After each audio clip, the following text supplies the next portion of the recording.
অসমীয়াত এষাৰ কথা আছে বোলে কথাতে বটা পায় কথাতে গটা খায় ঠিক তেনেকুৱা এটা সৰু কাহিনীটো কিন্তু মোৰ লগত ঘটা কাহিনী আৰু তেনেকুৱা এটা কাহিনীৰে আজি ভিডিঅ'টো আৰম্ভ কৰোঁ স্বাগতম জনাইছোঁ সকলোকে মোৰ চেনেলৰ আন দিনৰ দৰে অন্য এটি নতুন ভিডিঅ'লৈ আৰু আজি কাহিনীটো অলপ বেলেগ ধৰণৰ আৰু সেইটো অলপ আভাস আপোনালোকক আগতে মই দিও থৈছিলোঁ এতিয়া শুনকচোন কাহিনীটো আজিৰ পৰা 4-5 বছৰ আগলৈকে মানে ৰুণজুন বহুত ভাল মানুহ আছিলে দিনে ৰাতিপুৱা 9টা বজাৰ পৰা ৰাতি 7টা-8টা বজালৈকে ৰুণজুনৰ ঘৰত ভাত চাহ এইবিলাক খাই থাকোঁতে তেতিয়া ৰুণজুন বেয়া নহয় আৰু যেতিয়া সেইখিনি সুবিধা নাইকিয়া হ'ল বদনাম গুৱাগুৰি হ'ল তেতিয়াই ৰুণজুন বহুত বেয়া মানুহ হৈ গ'ল গম পাইছে আৰু কিছুমানেতো মানে কি ক'ম আৰু এতিয়া কলে মই সেইবিলাক কথা ক'বলৈ গ'লে মুকে মানুহে মানে মূৰ্খ বুলি ক'ব গতিকে সেইবিলাক বদনাম গাবলৈ নাযাওঁ কথাটো মই কৈছোঁ এতিয়া কওকচোন মই আপোনালোকৰ ঘৰলৈ কালি পৰহিলৈকে গৈ পেলাই মই খাই কৰি আছিলোঁ 10 জন মানুহ আহিলেও ধৰক মোৰ ঘৰলৈ যোন মানুহ আহে মোৰ ঘৰতে আপোনালোকক পায় কথা এটা কৈছোঁ আপোনালোকক পায় বা মোক আপোনালোকৰ ঘৰত পায় এতিয়া যদি মই কালিলৈ বা আপোনালোকে যদি কালিলৈ কয় ৰুণজুন এনেকুৱা ৰুণজুনৰ ঘৰত নাযাবি ৰুণজুন বহুত বদমাছ মানুহ তেতিয়া বাৰু এতিয়া মানুহখিনিয়ে কি ক'ব কওকচোন বা আপোনালোকে হ'লেও কি ক'ব বা মই হ'লেও আপোনালোকক কি ক'ম বাৰু বা বেলেগ মানুহে কি বুলি ক'ব বাৰু বদমাছ কাক ক'ব মোক ক'ব মই বদনাম গাই থকা জনীক ক'ব নে আপোনালোকক ক'ব কওকচোন ঠিক তেনেকুৱা এটাই কথা মানুহে যেতিয়ালৈকে সুবিধাটো পাই থাকে যেতিয়ালৈকে চুৰটো ধৰা নপৰে তেতিয়ালৈকে মানে মানুহে বিশ্বাসত লৈ থাকে নহয় জানো আৰু যেতিয়া আহি পেলাই দিনে ৰাতিয়ে আপোনাৰ ঘৰতে খাই কৰি থাকিব আপোনাৰ বদনাম যেতিয়া আপোনাৰ নিজৰ ঘৰৰ মানুহৰ আগত গাব তেতিয়া যেতিয়া ধৰা পৰি যাব তেতিয়া তেহেতক জানো সুখে এৰিব আপোনালোকে নিশ্চয় নেৰে নহয়নে ঠিক তেনেকুৱাই এঘৰৰ এজনী মোৰ ঘৰত মানে কি নিজৰ ছোৱালী টাইপতো আছিলে আৰু সময়ত চাকৰৰ নিচিনাকেও আছিলে মোৰ ঘৰত তাৰপিছত ক'ব নাপায় তেনেকেতো ধৰক থাকিলে পিন্ধা উৰা কানি কাপোৰ পাতো চব আজি মানে দিব লাগিব নহয় জানো সমস্ত আজি ধৰক 4-5 বছৰৰ আগৰ কথা মই কৈছোঁ বা 3-4 বছৰৰ আগৰ কথা মই কৈছোঁ কিন্তু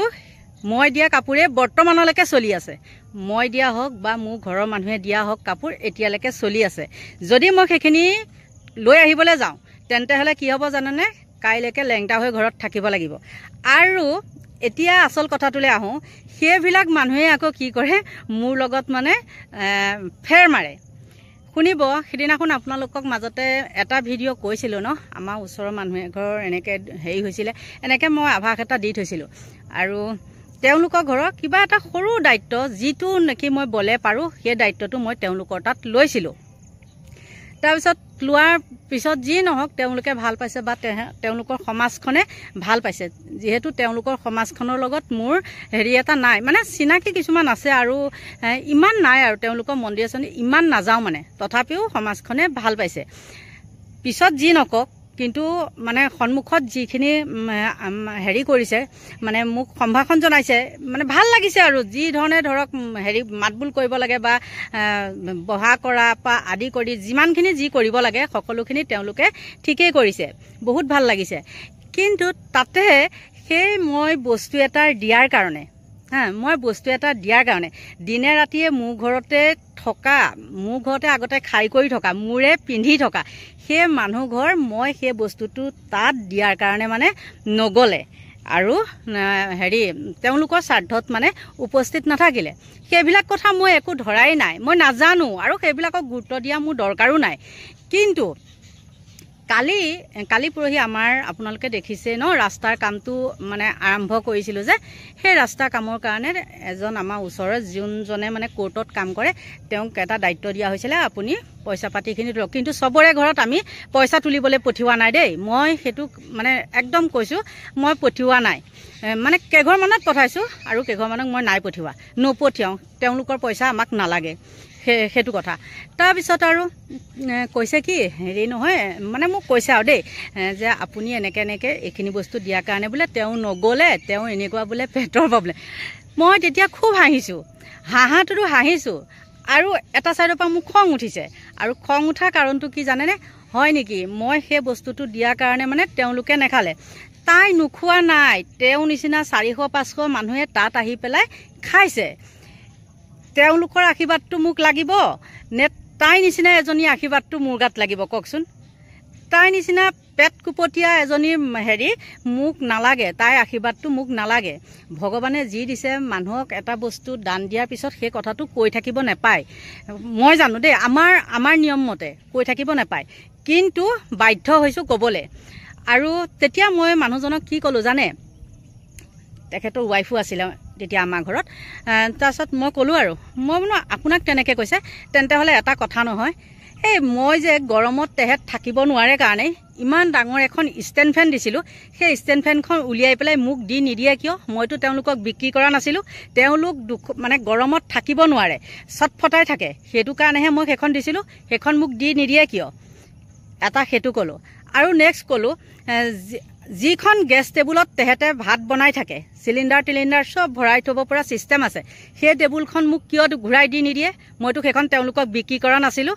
পদূলি মুখৰ পৰা এটা দয়াৰ মাত্ৰ মোক ভিতৰলৈ তুলি দিয়া বিনিময়ত সিমান ডাঙৰ গেছ টেবুলখন বনাই অনা গেছ টেবুলখন মই দি দিছোঁ গেছ টেবুলো নহয় মানে একদম এই বক্সবিলাক থাকে যে কিটচেনত তেনেকুৱা